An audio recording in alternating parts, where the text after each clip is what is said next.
नमस्कार, मैं रिया। आप देख रहे हैं सुरागीलाल न्यूज चैनल का प्रदेश बुलेटिन। आइए नजर डालते हैं आज की खबरों पर। रामनगर में नेशनल हाईवे 309 पर प्रवेश शुल्क वसूली के विरोध में जाम। हल्द्वानी रामनगर मार्ग पर दो बाइकों की हुई जबरदस्त भिड़ंत में 3 लोग हुए गंभीर रूप से घायल।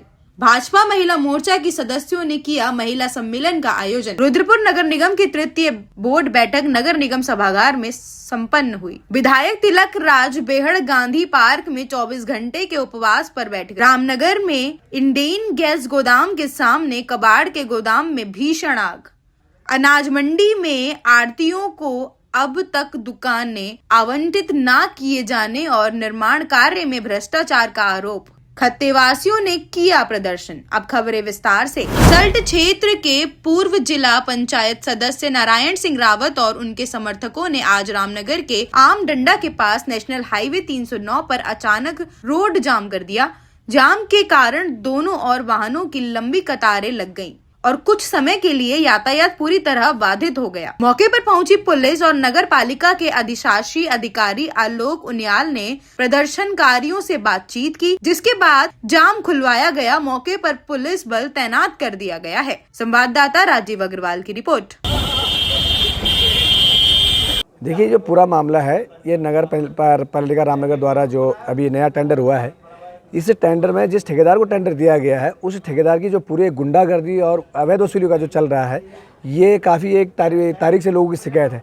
1 तारीख को एक हमारे साल्ट का एक लड़का है, उसकी गाड़ी तोड़ फोड़ कर दी, उसमें बच्चे भी थे उसके, और उसको डरा धमका के वो लड़का अकेला था इसलिए पहाड़ को चला गया। और अभी 2-3 गाड़ी वालों की अभी वीडियो भी उनके साथ जो बदतमीजी हुई है। और नगर पालिका का कोई भी ऐसा आदेश नहीं है, सरकार का कोई ऐसा आदेश नहीं है कि जो NH में जा करके आप अवैध वसूली करें। भाई, आपको पहले तो अड्डा शुल्क था, आपने अड्डा शुल्क को जो है आप प्रवेश शुल्क में तब्दील कर दिया।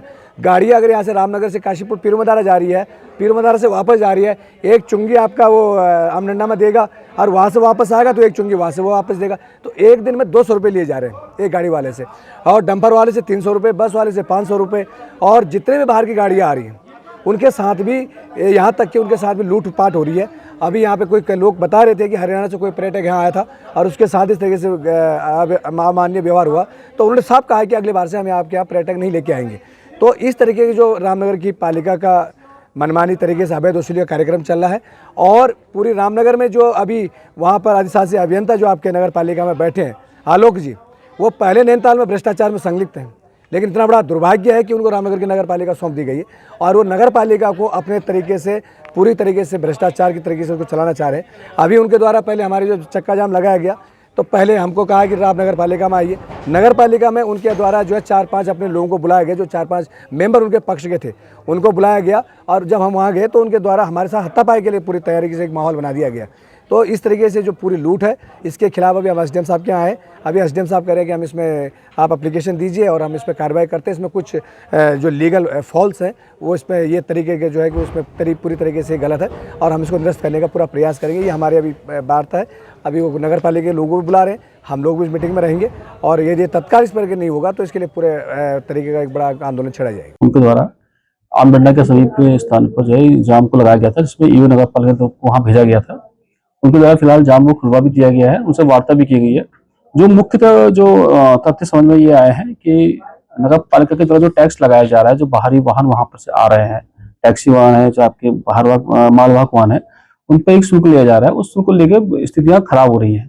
इस संबंध में जो पूर्व में मैटर जब संज्ञान में आया था तो ईओ से इसमें फाइल तलब की गई है, वो डॉक्यूमेंट्स मांगे भी गए हैं और आज उसको हम लोग मीटिंग के माध्यम से इन सबको बुलाया भी गया है ताकि इस पर चर्चा करके इसका एक विस्तार किया जा सके। क्या नेशनल हाईवे 309 पर इस तरीके से प्रवेश शुल्क लिया जा सकता है? देखिए, इसके लिए संबंध में NH को भी अपनी तरफ से कार्रवाई की जानी चाहिए। अगर NH के लैंड पर कोई आदमी इस प्रकार से रोड पे टैक्स ले रहे हैं, चाहे भले कोई विधिक संस्था ही क्यों ना हो, तो उसमें उनकी भी अनापत्ति अनुमति की आवश्यकता होती है। क्योंकि अभी NH की तरफ से भी इसमें कोई वर्जन मुझे प्राप्त नहीं हुआ है। NH के अधिकारियों को बता भी दिया गया है, अगर जैसी उनकी तरफ से इसमें अगर उनकी अनापत्ति प्राप्त नहीं होगी तो तदनुसार उसको रोकने की कार्रवाई की जाएगी। देखिए, अगर जबरदस्ती कोई व्यक्ति गलत मतलब गाली गलौज करता है, मारपीट करने की कोशिश कर रहा है, तो इसमें पुलिस वहाँ पर है ही। परसों जो घटना हुई थी उसमें हमने पुलिस को भी भेजा था और पुलिस ने वक्त पे जाके मामले को शांत भी किया था। अगर ऐसा कुछ है तो तहरीर देंगे तो निश्चित तौर से FIR दर्ज करवाई जाएगी। आपको बता दें कि सोमवार की दोपहर रामनगर हल्द्वानी मार्ग के गैबुआ के समीप 2 बाइकों की हुई जबरदस्ती भिड़ंत में 3 लोग गंभीर रूप से घायल हो गए। तो वहीं घटना स्थल पर मौके से गुजर रहे रामनगर जीआरपी में तैनात सिपाही मोहम्मद मंसूर ने तुरंत एक गंभीर घायल को अपनी कार में बैठाकर उसे उपचार के लिए रामनगर के सरकारी अस्पताल पहुंचाया। उन्होंने बताया कि घायलों की हालत सामान्य है। वहीं घटना की जानकारी मिलने के बाद पुलिस भी अस्पताल पहुंची और उन्होंने घायलों से जानकारी लेना शुरू कर दिया है। संवाददाता राजीव अग्रवाल की रिपोर्ट। इसमें 3 लोग आए हैं हमारे पास अभी, ठीक है। उनका प्राथमिक उपचार कर दिया गया है। बाकी अभी एक्सरे के लिए हम लोग वेट कर रहे हैं। एक्सरे वगैरह जैसे ही होता है फर्दर आपको जो न्यूज़ हो आपको तब बताएंगे हम उपचार आगे। जी घायल कौन है? इसमें 3 है हमारे पास। इन्होंने नाम बताया, एक हरिंदर नाम है, एक सैफुल और एक राम बाबू। 3 मरीज आए हैं हमारे पास। भारतीय जनता पार्टी महिला मोर्चा ने ब्लॉक सभागार खटीमा में महिला सम्मेलन का आयोजन किया। सभा को राज्य कोऑपरेटिव अध्यक्ष दान सिंह रावत, ब्लॉक प्रमुख सरिता राणा ने संबोधित करते हुए महिलाओं से जुड़ी विभिन्न योजनाओं की जानकारी दी। संवाददाता ईश्वर सिंह की रिपोर्ट। भले वो राजनीतिक क्षेत्र हो। नरेंद्र मोदी जी प्रधानमंत्री जी का विकसित भारत संकल्प है और 2047 तक भारतवर्ष को विकसित भारत बनाना है।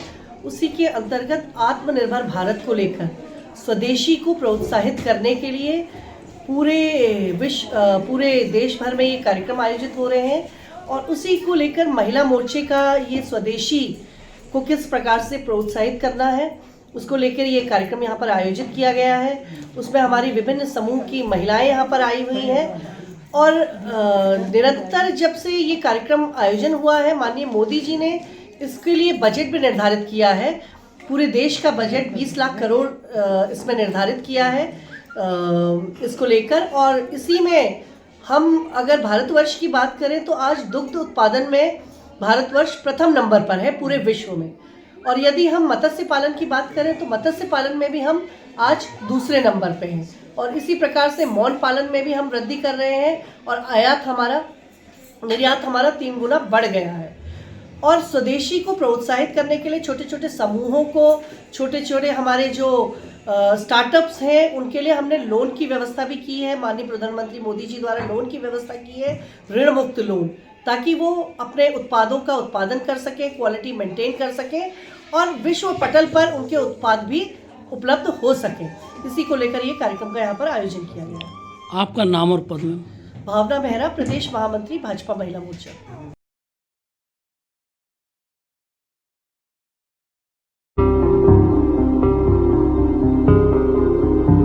अरे भाई जरा रुकिए, कहाँ जा रहे हैं? आपके पास आईडी कार्ड है क्या? ठीक है, आप जा सकते हैं।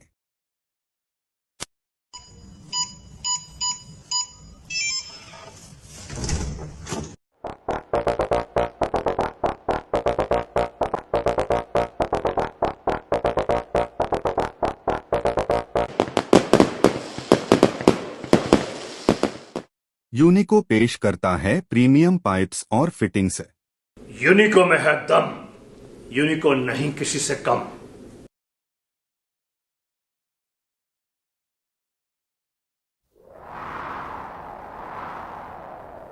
गर्मी की मार हो या हो तेज बारिश की बौछार, यूनिको 6 लेयर डबल पफ टैंक रहे हमेशा आपके साथ। कि नहीं किसी से कम, यूनिको में है दम। चाहे तो एक साथ होनी चाहिए, सब लोग एक साथ बैठना ही नहीं चाहते। पापा ट्राई दिस। लो सब लपक लिए।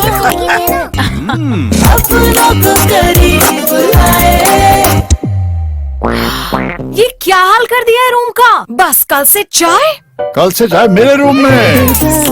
देवर पान नमकीन। रुद्रपुर नगर निगम की तृतीय बोर्ड बैठक नगर निगम सभागार में संपन्न हुई। बैठक की अध्यक्षता महापौर विकास शर्मा ने की, जबकि कार्यक्रम में क्षेत्रीय विधायक शिव अरोरा और सांसद प्रतिनिधि सहित नगर आयुक्त शिप्रा जोशी भी मौजूद रही। शहर के कई पार्कों के सौंदर्यीकरण एवं विकास कार्यों पर भी मंथन किया गया। अधिकारियों ने कहा कि सभी प्रस्तावों पर कार्य योजना तैयार कर शहर के विकास को तेजी से आगे बढ़ाया जाएगा। संवाददाता दुर्गेश तिवारी की रिपोर्ट। इस बोर्ड की बैठक से मैं चाहता हूं कि ये 3 टीमों को बढ़ाया जाए। देखिए, आज रुद्रपुर नगर निगम की बहुत ही महत्वपूर्ण बैठक थी उस महत्वपूर्ण बैठक में एक तो माननीय विकास शर्मा जी महापौर के नेतृत्व में जिस प्रकार से नगर निगम लगातार यहाँ विकास कार्य कर रहा है, जनता की समस्याओं के समाधान कर रहा है, 8 महीने के कार्यकाल में निश्चित रूप से बहुत सराहनीय है। और नगर निगम के प्रयासों से कई सारी विकास योजनाएं इस रुद्रपुर में आई हैं और जनता की समस्याओं का समाधान हुआ है। साथ ही साथ इस रुद्रपुर को लेके मैंने पहले भी कहा था, ये भगवान रुद्र की धरती है, महादेव की धरती है। यहाँ पर अवैध मजारे, अवैध मस्जिदें, उसके स्थान पर यहाँ पर भगवान शिव का त्रिशूल, भगवान शिव का डमरू ये स्थापित होने चाहिए। ये बहुत पहले से इस विषय को हम लेते चले आ रहे थे और हमारे महापौर मेयर विकास शर्मा जी ने भी इस विषय को लिया था। हम दोनों ने मिलकर इस विषय को आगे बढ़ाया और बहुत जल्दी ही इंदिरा चौक पर, जहाँ पहले कभी मासूम शाह मियां की मजार होती थी, जो वहां हट गई है, इंदिरा चौक से चौड़ीकरण सड़कुल तक का 32 करोड़ रुपए का आरंभ हो चुका है। वहीं पर एक भव्य भगवान शिव का, महादेव का त्रिशूल और डीडी चौक पे डमरू वो भी बहुत तेजी से स्थापित होगा। तो निश्चित रूप से रुद्रपुर देवभूमि की संस्कृति के रूप और भगवान रुद्र की धरती, भगवान शिव की धरती उसके रूप बनेगा। इसके अलावा जिसे लगा के जितने हमारे पार्षदगण हैं उनके मानदेय का एक जनप्रतिनिधि सुबह से लेकर रात तक पूरी तरीके से जनता के लिए समर्पित रहता है। उसका अपना कोई व्यवसाय, अपना काम करने के लिए उस पर अवसर नहीं होता। और उसका चाहे ऑफिस चलाना है, उसकी गाड़ी है, उसका फोन है, आएगा का चाय पिलाना है, उसके बहुत सारे खर्चे होते हैं। तो एक प्रस्ताव यहाँ पर आया कि हमारे जो नगर निगम के जितने पार्षदगण हैं उनका मानदेय तय होना चाहिए। तो मैंने भी महापौर विकास शर्मा जी से कहा है कि वो नगर निगम से एक प्रस्ताव पारित करके दे और नगर निगम से वो प्रस्ताव पारित होगा तो मैं स्वयं उसे विधानसभा में रखूंगा और जिससे कि जो हमारे पार्षदगण हैं जो निरंतर जनता की सेवा में लगे रहते हैं, लेकिन कहीं ना कहीं आर्थिक अभाव के कारण से कई बार उस समस्याओं के समाधान में उन्हें काफी समस्या होती है, तो उनका मानदेय भी हो। इस बात को भी हम अपनी प्रदेश सरकार के सामने विधानसभा में रखेंगे जब नगर निगम जहाँ से प्रस्ताव पारित करके दे। कार्य योजनाओं को हमने बोर्ड की बैठक में रखा है। उसके अलावा अन्य पार्षदगण भी अपने सब प्रस्तावों को रख रहे हैं। प्रमुख रूप से हमने जो हमारा राष्ट्रीय स्वयंसेवक संघ है उसके 100 वर्ष पूर्ण होने पर हमने डॉक्टर केशव बालीराम हेडगवार जी के नाम से काशीपुर बाईपास का नाम बदलने का निर्णय लिया है। इसके साथ ही हमने बहुत सारे महापुरुषों के नाम से शहर में विभिन्न द्वारों को बनाने का निर्णय लिया है और शहर के समस्त पार्कों को सुधार और उनका उच्चीकरण का हमने निर्णय लिया है। इसके साथ बहुत सारे वार्डों से प्रस्ताव आए हैं जो अपने वार्डों का नाम बदलना चाहते हैं। उन वार्डों का नाम बदलने का प्रस्ताव हम शासन को भेजेंगे। इसके साथ ही हॉट मिक्स रोडे के साथ बहुत ही सीनियर पार्षद है, हमारे एक कर्मचारी के द्वारा गलत व्यवहार करने की शिकायत आई थी, उसको भी हमने वहां से हटाने का और उससे स्पष्टीकरण मांगा गया है। ऐसे ही एक सदस्य ने फॉगिंग के लिए गाड़ी मंगाई थी, तो 2 लोगों के बीच में, 2 एसआईओ के बीच में वो गाड़ी वहां नहीं पहुंची, उनका व्यक्तिगत कार्यक्रम था, तो दोनों एसआईओ की हमने 1-1 महीने का वेतन रोकने का भी बोर्ड ने निर्णय लिया है। ये चुनकर आया है, हम जनप्रतिनिधि लोग हैं, हमारे सदस्य सभी जनता ने चुने हैं, तो हमारा उत्तरदायित्व जनता के प्रति है और इन अधिकारियों का उत्तरदायित्व हमारे प्रति है और जनता के प्रति है। इसलिए जनता के कामों को कराने के लिए हमारे अधिकारियों को भी आगे आना होगा, हमारे बोर्ड के सदस्यों के साथ अच्छा व्यवहार करना होगा। एक इसकी भी आज हमने यहाँ से शुरुआत की है और जो विभाग नगर निगम को सहयोग नहीं कर पा रहे हैं, जो विभाग हमारे सदस्यों को सहयोग नहीं कर पा रहे हैं, इसकी भी जानकारी हम माननीय मुख्यमंत्री जी तक पहुंचाएंगे, ताकि जो माननीय मुख्यमंत्री जी की परिकल्पना है कि ये शहर, ये उत्तराखंड नंबर 1 बने, रुद्रपुर नंबर 1 बने, वो तभी नंबर 1 बनेगा जब हम मूलभूत सुविधाओं को जन जन तक पहुंचा पाएंगे। जब हमारे देश के प्रधानमंत्री निरंतर बजट खाली कमरों के अंदर बैठकर काम नहीं चलेगा, इनको भी सड़कों पे उतरना पड़ेगा और जनता के बीच में जाना पड़ेगा। और हमारे सारे सदस्यगण और हम सब बोर्ड मिलकर इस शहर को ग्रीन रुद्रपुर, क्लीन रुद्रपुर और आदर्श रुद्रपुर, नया रुद्रपुर बनाने का हमने सबने निर्णय लिया है। बहुत अच्छे सौहार्दपूर्ण वातावरण में बैठक हुई है, सभी सदस्यों का बहुत सहयोग मिला है। हम आशा करते हैं कि अगली बोर्ड बैठक से पहले ये सारे काम धरातल पर उतरेंगे। मैं मीडिया के बंधुओं का भी आभार व्यक्त करता हूं, जिन्होंने आज सुबह से शाम हो गई है, एक लंबा सत्र यहाँ चला है और अभी सत्र चल रहा है और आप लोगों ने भी यहाँ पूरा सहयोग किया है। तो ये तीसरी सरकार आपका धन्यवाद करती है। एक छोटी सरकार है हमारी और आप लोग हमें सहयोग करते हैं, हम आप सबका भी आभार व्यक्त करते हैं। धन्यवाद। पंतनगर विश्वविद्यालय में कर्मचारियों की लंबित समस्याओं को लेकर किच्छा विधायक तिलक राज बेहड़ गांधी पार्क में 24 घंटे के उपवास पर बैठ गए। उन्होंने पहले गांधी प्रतिमा पर माल्यार्पण किया और शांतिपूर्वक धरने पर बैठकर विश्वविद्यालय प्रशासन के प्रति नाराजगी व्यक्त की। उपवास शुरू होने से पहले ही समर्थकों और सुरक्षा कर्मियों के बीच तीखी नोकझोंक हो गई। ठंड के बीच बेहड़ रात पर उपवास पर डटे रहे। 6 महीने में कई पत्र भेजे गए पर ना जवाब मिला और न संयुक्त बैठक का वादा पूरा हुआ। उन्होंने कहा कि कर्मचारियों की समस्याएं उठाना उनका कर्तव्य है। संवाददाता दुर्गेश तिवारी की रिपोर्ट। कहते हैं कि उपवास उड़ा रहे हैं, मेरा कह रहे हैं कि वो भीड़ नहीं जुटी। भीड़ तो पूछो ना, आज हर सीआरसी से लेकर हर क्षेत्र में नोटिस लगा दिया, यहाँ भी नोटिस लगा दिया कि आप नहीं बैठ सकते, क्योंकि कर्मचारियों के खिलाफ इन्होंने कोर्ट से स्टे रखा। कोई धरना प्रदर्शन कोई कुछ नहीं हो सकता जो यहाँ की यूनियंस के खिलाफ थे। बोले आप भी उसमें लागू होता, मैं कहा मैं नहीं लागू होता, मैं तो बैठूंगा। और मैंने कर्मचारियों को नहीं आने दिया। छुट्टी के बाद कुछ कर्मचारी आए हैं, 300-400 कर्मचारी आ रहे हैं, जा रहे हैं। मैंने वो भी मना किया कि मत आओ, क्योंकि मैं नहीं चाहता किसी धरने कारण किसी का नुकसान हो। चारों तरफ लोग थे, पर कर्मचारियों की लड़ाई कोई लड़े और उसका उपवास उड़ाया जाए पूर्व विधायक के द्वारा, इससे ज्यादा शर्मनाक बात नहीं समझती। कि आप मजाक उड़ा रहे हो कि धरना फेल हो गया। अरे धरना फेल नहीं हो गया, वो शक्ति प्रदर्शन थोड़ी था यहाँ कोई, मैं भीड़ लेके थोड़ी आना था। चल ये तो बात का सवाल है, जब चाहे वो कर लें, अजमा लें, कोई भी अजमा लें मुझसे शक्ति प्रदर्शन में नाम देना। जनता बहुत है मेरे साथ। अगर तुम्हें जनता ने तुमने काम किया था 10 साल तो यहाँ जीत के जाते हो, काय थोड़ा पड़ेगा। तो मुझे तो लड़ाई लड़नी है, मुझे को विचलित करने की कोशिश करे, मैं नहीं होने वाला। और कर्मचारियों के जो हक है उसकी लड़ाई लड़ता रहूंगा और ये लड़ाई हमारी जारी रहेगी। इसका आज सांकेतिक रूप से मैंने शुरुआत की है। आप देख लीजिए, यहाँ ताला लगा दिया गया है। दिन में खुला था, हम बाथरूम जा रहे थे, महात्मा जी की मूर्ति के नीचे बैठे थे, तो रात को शाम को तो पोर्च में बैठना ही था, ताला लगा दिया, लाइट बंद कर रखी, पोर्च की हमेशा जलती रहती है। रामनगर में सोमवार देर रात उस समय हड़कंप मच गया जब इंडेन गैस गोदाम के सामने स्थित एक गोदाम कबाड़ा गोदाम में भीषण आग भड़क उठी। आग की लपटें इतनी तेज थी कि कुछ ही मिनटों में पूरा गोदाम आग की चपेट में आ गया। सूचना मिलते ही फायर स्टेशन की टीम मौके पर पहुंची और कड़ी मशक्कत के बाद स्थिति को नियंत्रित किया। यह घटना एक बार फिर आग सुरक्षा को लेकर गंभीर चेतावनी देती है कि बिना सुरक्षा के कबाड़ या ज्वलनशील गोदाम बड़े हादसे का कारण बन सकते हैं। संवाददाता राजीव अग्रवाल की रिपोर्ट।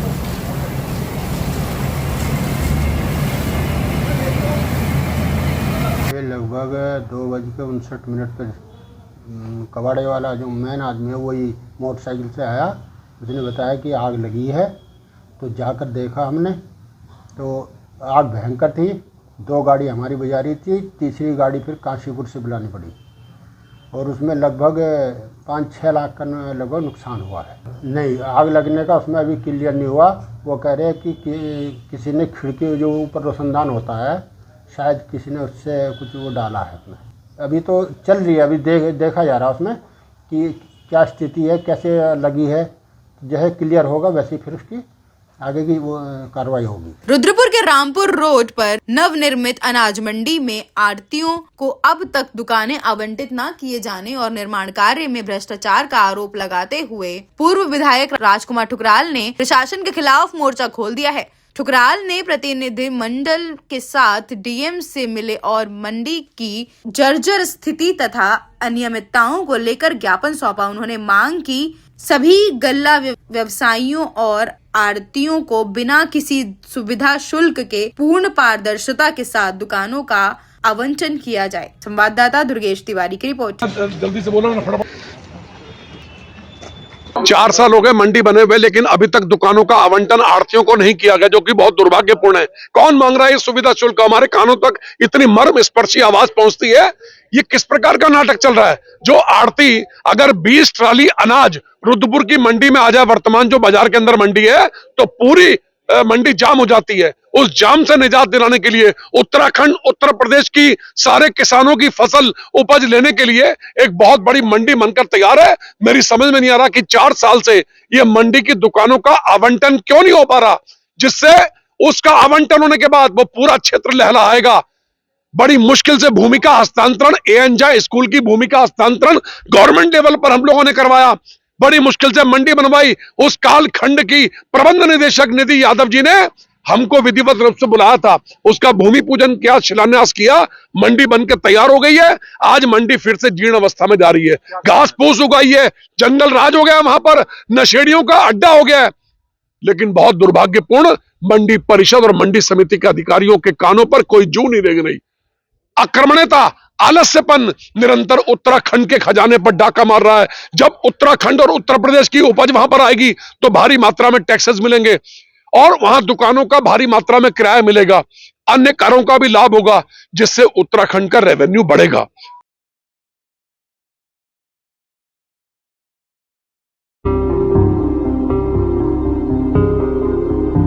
अरे भाई जरा रुकिए, कहाँ जा रहे हैं? आपके पास आईडी कार्ड है क्या? ठीक है, आप जा सकते हैं।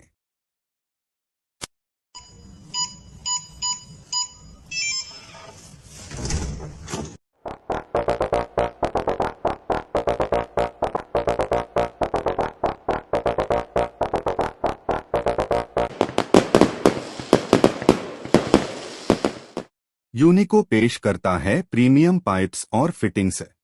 यूनिको में है दम, यूनिको नहीं किसी से कम।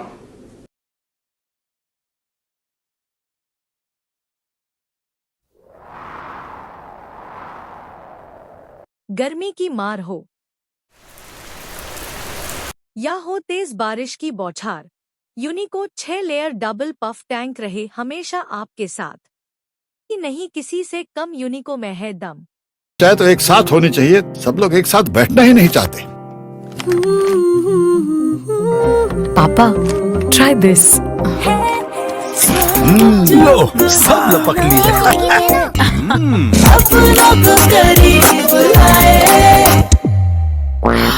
ये क्या हाल कर दिया है रूम का? बस कल से चाय, कल से चाय मेरे रूम में। देवर पर नमकीन। हल्द्वानी के बुद्ध पार्क में आज नैनीताल जिले के वन एवं खत्ते वासियों ने एक दिवसीय प्रदर्शन करते हुए मुख्यमंत्री को वन अधिकार अधिनियम के माध्यम से राजस्व गांव बनाए जाने की मांग का ज्ञापन पत्र भेजा। उत्तराखंड में इसका उपयोग नहीं हो रहा है, जिससे कि लोग अपने भूमि के मालिक आना हक से वंचित हैं। इसलिए सरकार से सभी लोगों ने मांग की है कि उन्हें FRA के माध्यम से राजस्व गांव का दर्जा मिले। संवाददाता दीपक अधिकारी की रिपोर्ट। वन मंत्री आदरणीय जो आज एक यहाँ पर एकत्र होने का हमारा उद्देश्य है कि जो एक अधिनियम जनजाति मंत्रालय भारत सरकार द्वारा जारी किया गया था, वन अधिकार अधिनियम 2006, तो उसके तहत जो वनों में रहने वाले लोग थे उनके अधिकार कैसे मिलेंगे और कैसे उनके अधिकार दिलाए जाएं, और उस अधिनियम के जो जानकारी है, वैसे तो ये जानकारी देना शासन प्रशासन का काम है कि वो जानकारी हर जो वनवासी हैं उनको वो देंगे, क्योंकि जनजाति मंत्रालय भारत सरकार ने समय समय पर कई बार राज्य सरकारों को आदेशित किया गया कि भाई आप जहां भी ये वनवासी लोग हैं वहां पर आप जाएंगे और इसकी जो वन अधिकार अधिनियम 2006 की जानकारी है उन तक पहुंचाएंगे और उनको जागरूक करेंगे और उनके अधिकारों को उनको दिलाएंगे। और क्योंकि जो वन में रहने वाले लोग हैं वो जागरूक नहीं रहते हैं और उनको के बारे में पता नहीं है, तो शासन प्रशासन के द्वारा इतनी इसमें रुचि नहीं दिखाई गई। मुझे लगता है जहाँ तक कि मैं बात करूँ तो बिंदु खत्ता की, जब हम ही लोग इधर उधर भटके उसके बाद हमें इस अधिनियम के बारे में पता चला, तो वैसे कई क्षेत्र हैं अभी भी जिनको इस बारे में पता नहीं है। तो एक जिला जो स्तरीय समन्वय समिति बनाई गई, इसी उद्देश्य से बनाई गई कि भाई जो वनों में रहने वाले लोग हैं उनको अधिनियम की जानकारी हो। प्रदेश की सभी खबरों को देखने के लिए जुड़े रहिए सुरागीलाल न्यूज के साथ।